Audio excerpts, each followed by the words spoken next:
already. Chris, obviously the big news to start with, Louie, Alessandra in today. What is the thinking behind that one? Well, he's an experienced football player, available. It's not a loan, which is excellent. So it's a permanent signing. He's got a lot to prove in terms of what he can offer us. So we've put him on a contract that represents that. And I know him from the past that he's a very professional person. He's an excellent finisher. He's bright. He's been a big part of the first half of goals at his previous club and assists, and he's actually very good at starting goals, and they're not often logged because assists are like the last pass before a goal, but he's often a creator of many goals. He's been starting for Morecambe, so it's perhaps unusual for a player who's been starting at a club to move to another one. Possibly, you have to ask Louie that, but I'm just really happy and pleased that he's here. He brings a wealth of experience. He's played at a lot of football clubs. He's scored in different divisions, and he's been part of some really good goals and individual goals as well. So who wouldn't want that? And we've got that. So I'm really pleased for the club. I'm really pleased for Louie's opportunity. Obviously, really pleased that he can support the players that we've got. You said it already. He's not just an out-and-out striker. He brings a lot more to the game. Yeah, I don't think he is an out-and-out striker, and they're hard to come by, them guys. And I know people like Gary Medine that you talk about often, a local hero. I know Gary from being 15, 16, and I did speak to him at Cardiff, and it's people like that you're obviously looking to try and recruit in terms of, but you've got to be realistic with it too. And Louie brings a different aspect to attacking, and I've often said in my interviews, we've got to find a different way, because you can't necessarily just go out there and pay for the answer, And when we played Bradford, they're bringing on Vaughan, and they've now got Doyle, and that's just what a great place to be as a manager to choose. Does he play, or do I play in both? So I've got to try and create that here, and it takes time. But Louis is an excellent football player that can add some attacking prowess to our game. I suppose with Hallam going, that it was important to get somebody in, not like for like, but who can fill that kind of role. Yeah, you're right. I mean, Hallam, I felt for us, or for me, 12 games. He was disappointed with his goal return. I mean, we've got the wingers, I think, 4 each, or attacking strikers, however you want to call them. Players in the last third doing good things. Hallam didn't hit that height. I know he did in the previous season, but I think he responded well to what we were doing, and he definitely put shifts in, and he was could be reliant on doing a job for the team, stopping an opponent's fullback, etc. But he's moved on now, and that happens in football. The deal was good for the club. Obviously, Hallam wanted to pursue, so that's another factor to this. And of course, it enables me to do different things. So it fits. With Coyote, the arrival of Louie, the 2 wide men that you've just spoken about, who are creating and scoring goals, you must feel a lot better. Well, I'm not ill. I feel good. But I'm looking forward to the opportunities we've got now. Obviously, the cup games are excellent. We've scored a lot of goals in 4 games, so we've just got to look at repeating them intensities and the motivations, because it's important to me, it's important to the Carlisle fans that we represent them traits and we look to win games doing the right things. It can be forgiven, not winning, in terms of if you're trying to apply yourself to the correct, that can only go on for so long. You're in the sport of football, and football is about winning. And you'll hear often experienced football players, sometimes managers, they're not that too interested how they've played, just interested in, obviously, if they won. And you don't need me to tell you about the 3 defeats that we've had against the top end of this league. We've been competitive in every single game and likely to win it. So we just got to push on and flip that over the line. I mean, I actually watched your interview after the reserve game, and listening to Nick speak like that, it's a fresh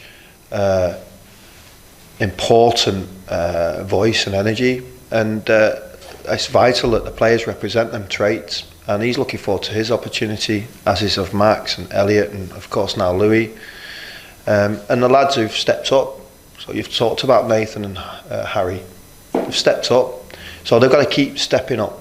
We've got to keep finding a way to represent the club and to make sure we're doing really well and winning matches, definitely. It's been a steady procession of incomings, which doesn't always happen in January here at Carlisle United. Since Elliot walked through the door almost on day one, is that it? Are you done, or are you still looking for more?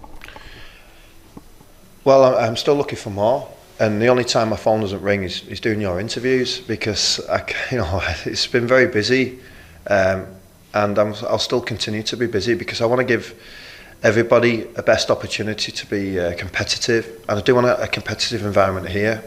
It's not just like he plays. I want to fight for your shirt and represent your shirt and have some honour to it, because it means so much to people that support the football club, who run the football club, who invest in it. So, I want that represented in the way we play and the way we attack, the way we defend, what it means to people. And like I said, I think players are stepping up, and it's nice to have some new additions that can help support that.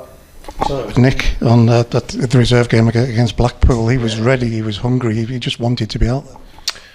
He did, and they're the sort of characters you want. People talk about character, application, attitude. It does mean a lot, and technically you're going to get things wrong. You're going to make mistakes. Everybody makes mistakes in any job, but it's how you deal with that mistake and respond to that mistake will determine where you'll end up at the end of the day. And you're unfortunate if you've not got what you want, if you can keep responding the right way. Obviously you want to steer away from major mistakes, but they do happen. They happen everywhere. So we're professional people training hard to make sure they're eradicated, but we're also training the mentality to respond to them better, quicker and faster. And that competitive environment, I know Eric said it after the game at Blackpool, that sometimes the reserve team hasn't applied itself, but you were there, you saw the boys, they all put in a shift. Yeah, so that's down to our training environment, it's down to our expectations, it's down to...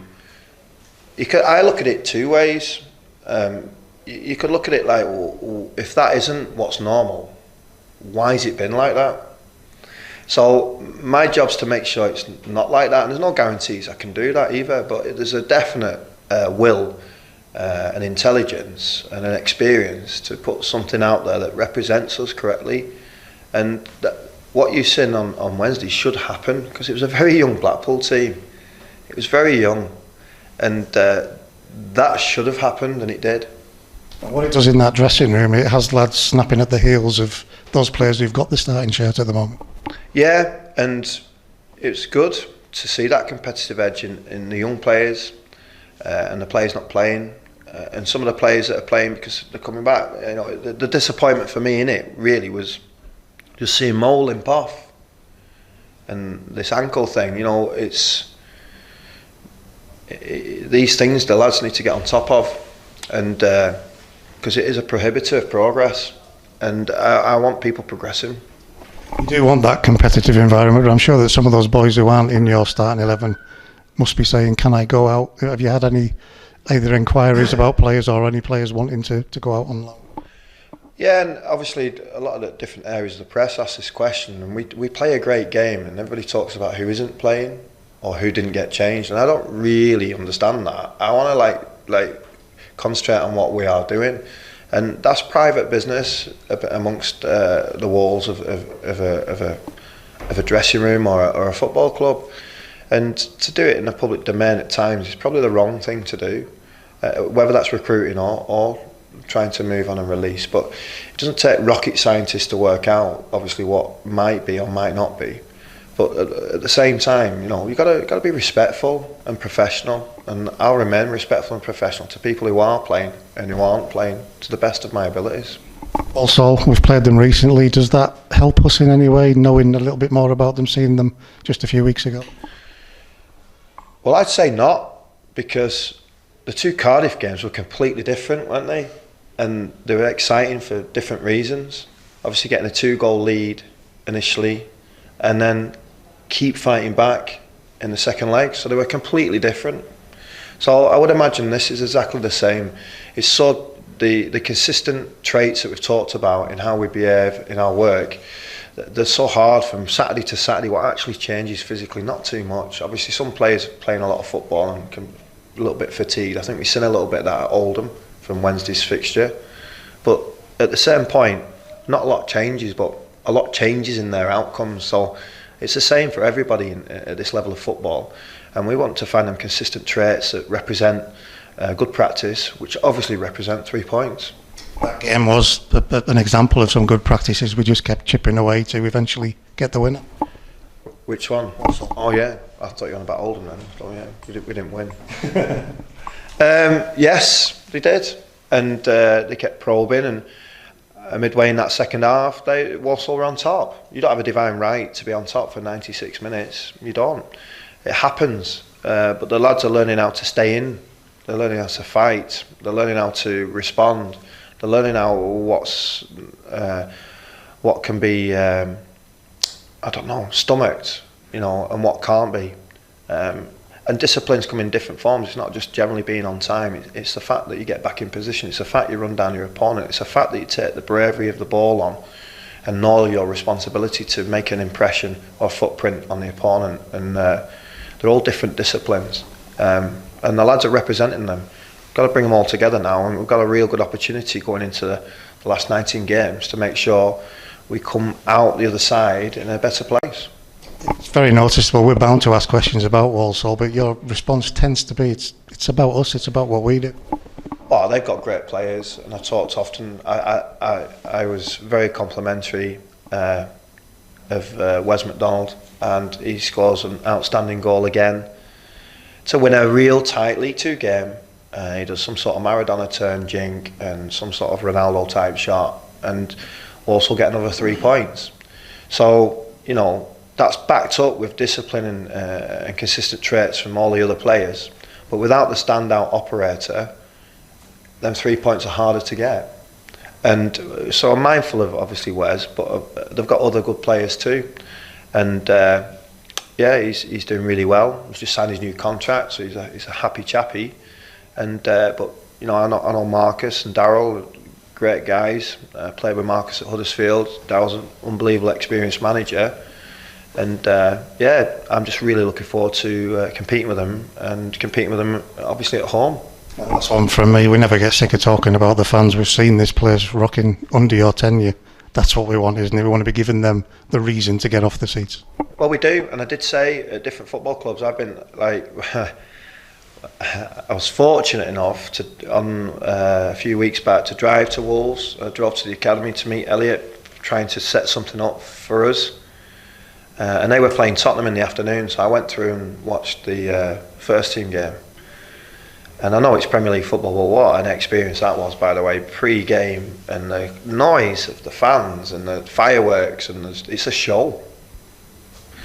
And obviously we're not anywhere near that, so we've got to create our own atmospheres. And like I said, there's a dog wagging a tail, there's a tail wagging a dog. Who goes first? So it'd be nice for us to set a tempo 100%, but sometimes we need some help as well. And that's just the way it is. That's football.